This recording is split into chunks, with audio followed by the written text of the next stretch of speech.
It's why the debt space is sort of growing more and more, is there's security underlying it. You get these higher returns typically, and you get a consistent, reliable return that you might not see in other asset classes.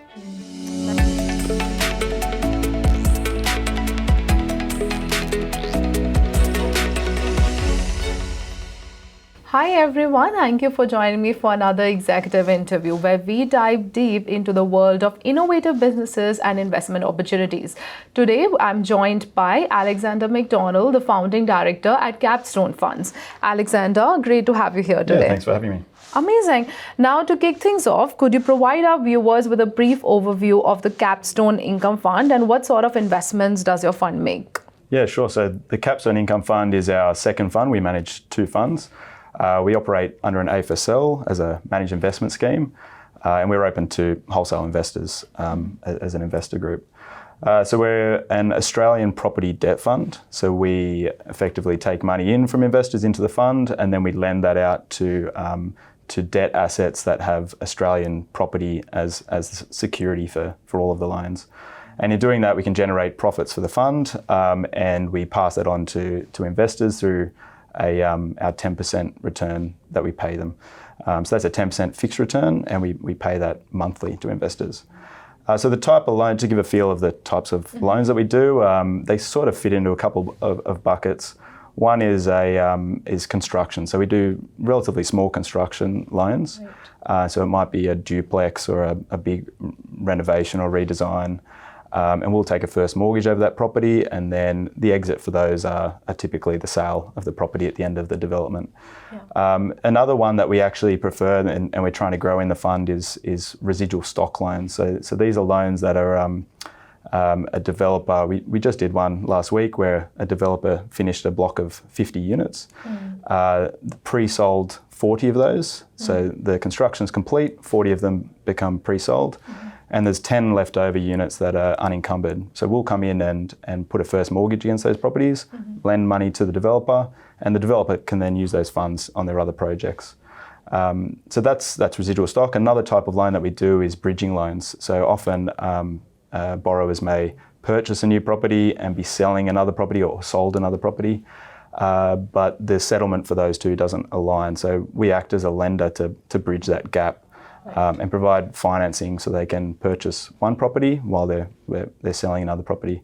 So we'll take a first mortgage over those assets. So all of our loans have short maturities. They're typically 12 months or less. So there's relatively high turnover of the loans that we do. It's different to the banking space where they do long tenor loans. Yeah. And compared to the banking space, I mean, we do find that we can extract outsized returns compared to banks. For not only being more nimble and quick, but also being a trusted partner to a borrower.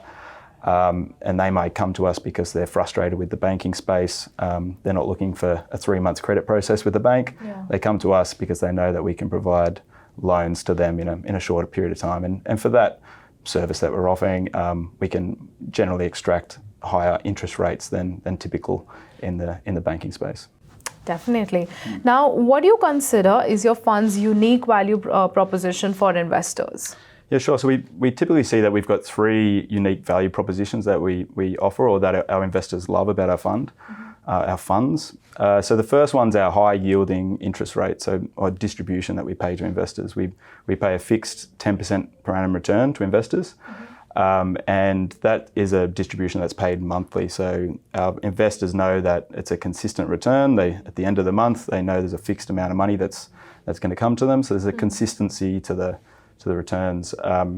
So a debt fund is a bit more boring than other funds. So equity or venture capital funds, they might outperform, but they might underperform. They might even have a loss of capital. We in the debt space as a debt fund seek to provide a consistent return. So we don't outperform the 10%, and we aim to not underperform that 10%. And that's something that our investors love, is that consistency of return. So, and then number 2 is I guess the security that underlies all of our investments. That's quite unique to debt funds. You don't get that in equity funds. Yeah. So each of our loans has real tangible property that underlies it. So we have a loan to value ratio in the fund at the moment of 60%, which is relatively conservative. So yeah, that's a feature of our fund that other funds or other investments in the space don't have, is that underlying security. And then third is probably most importantly that we see and that we get feedback from our investors is that we stand behind all of our loans and we stand behind the fund, and we don't just say that we have a mandate in the fund to invest between 5 and 10% of the fund has to be management units. So that's capital that we have lent into the fund or invested into the fund, and that's alongside other investors, and it's also first loss. So our investment is genuinely first loss to other investors. So if there was ever an issue with the 10% return coupon that we're providing or a loss in capital, our funds would be forfeited before investor capital. Right. So we generally stand behind all of our investments. Every time we make an investment, we have to go through this lens that we are financially and professionally standing behind it. So yeah, that's probably the three propositions that investors really value about our fund, and it's why the debt space is sort of growing more and more. There's security underlying it. You get these higher returns typically, and you get a consistent, reliable return that you might not see in other asset classes. Amazing, makes sense. Now the Capstone Income Fund focuses on a diverse portfolio of loans secured over Australian property assets. So can you delve into the fund's investment strategy, shedding some light on how it mitigates risk and ensures a consistent target return of 10% per annum? Yeah, sure. So on the 10% return, we've worked really hard to work out what is the sustainable return that we can provide investors. So that 10% has been worked up over our 5 years of operations, that we know that that's the sustainable rate we can pay out.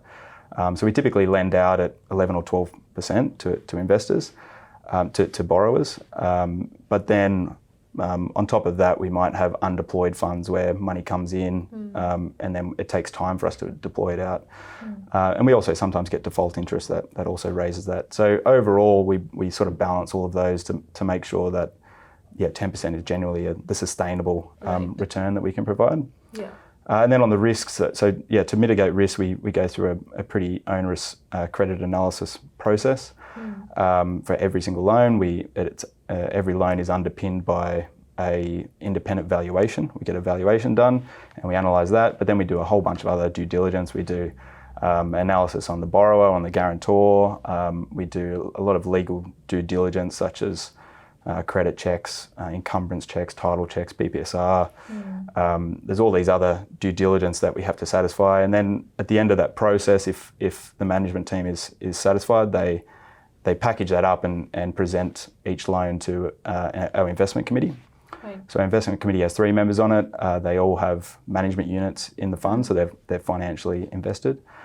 And then any loan has to be unanimously approved by our investment committee. So because these people have a financial stake and they're a first loss investor through their management units, then we find that sort of process ensures that we're doing loans that are stable and secure, and we're sure that we're going to get our money back and be able to provide that 10% return to investors.